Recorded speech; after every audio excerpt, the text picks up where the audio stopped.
Okay, so tell me a little bit about BCC, Bellevue Chamber of Commerce. What's that all about? Who wants to start? Take that one. So we're essentially this like multi-pronged association that we have a bunch of different things that we handle, but they're all oriented towards moving business forward in the community. So we have our advocacy arm, which is Jodie and Gavin here, and they do a lot both on the city council level, regionally, state. We do a DC fly-in every winter. So they're handling those issues.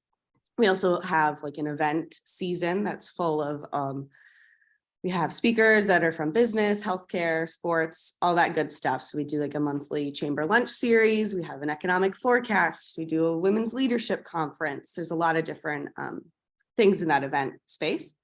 And then we also have some business development, career development programs, such as we have like our network power hour that's like happens in the morning, just like a little networking situation.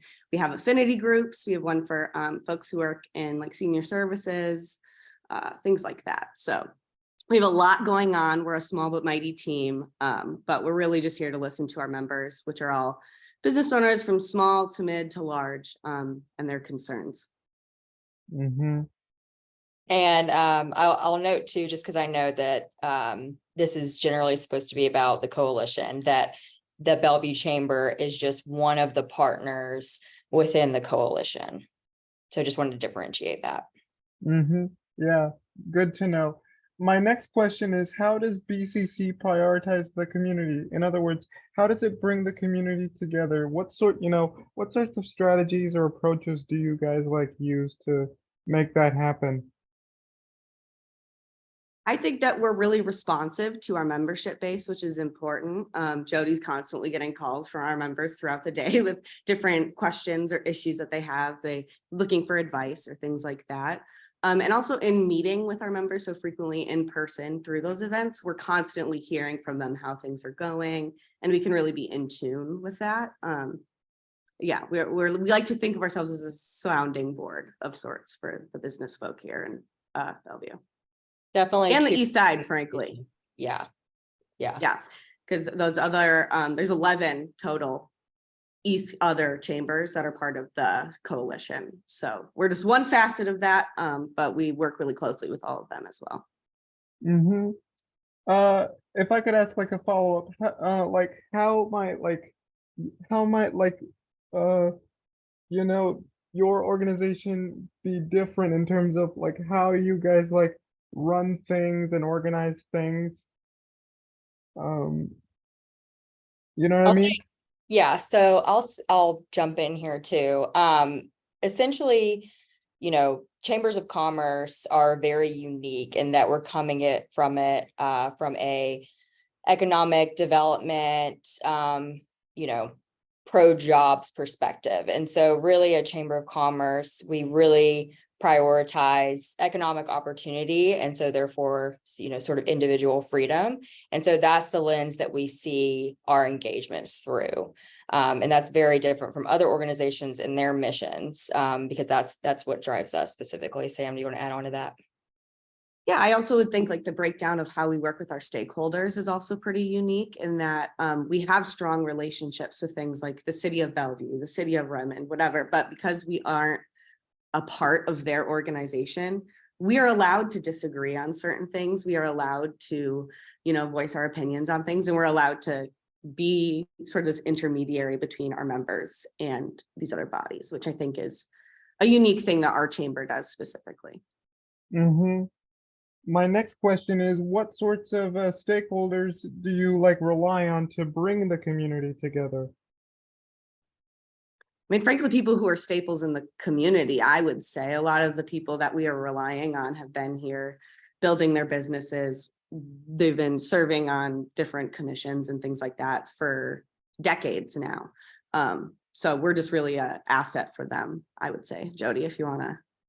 Yeah. I think a lot of people think of chambers of commerce as sort of like government, but we're not. We serve at the pleasure of our members.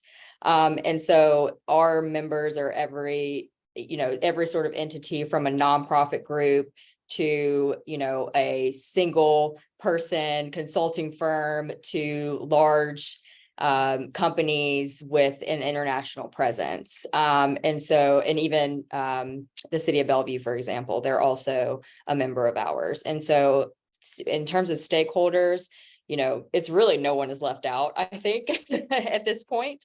For sure.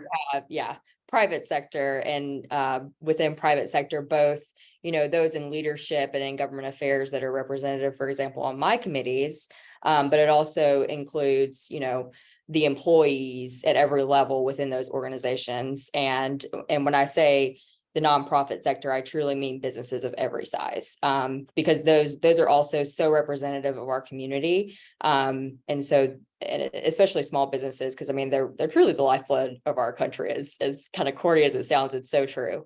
And so we really make up what we try to see as the entire community of Bellevue, to represent us, or to represent them at every level. Mm-hmm. My next question is, what impact does the Bellevue Chamber of Commerce have on, you know, Woodinville constituents and just like the community as a whole? So we're really proud to be part of the coalition. And so we're we have a very close partnership, for example, with the Woodinville Chamber of Commerce. And so within that coalition, and through that pro-jobs, economic freedom sort of lens, we create, for example, position papers every year that we advocate for at the state legislature. And so some of those items, and we can send you our papers from this last legislative session earlier this year, but they include some of the priorities from the Woodinville area because of the Woodinville Chambers and their board's involvement within this coalition and the formal partnership that we formed as a result of this group. And so we really try to coalesce around the various issues within their community specifically, as well as other chambers across the East Side.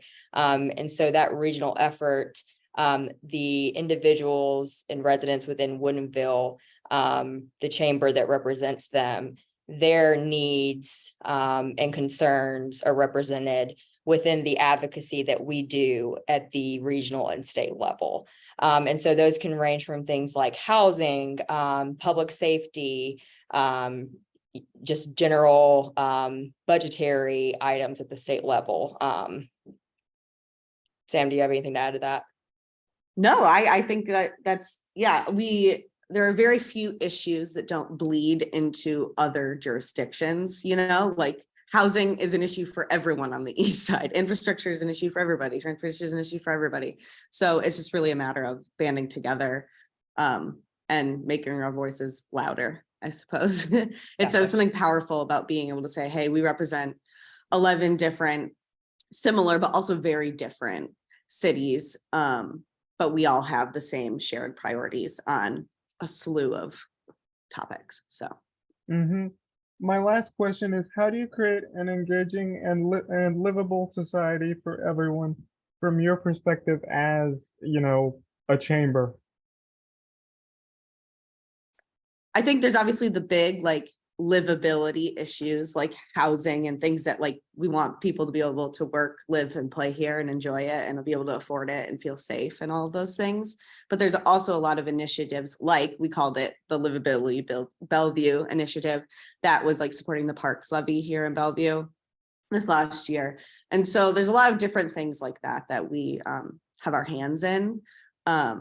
It's not just like when you think of like buttoned up business government issues, there's a lot of community issues that we are also involved in. Mm-hmm. Anything you'd like to add, Jodie? No, I think that's right on the money. Mm-hmm. Okay, perfect.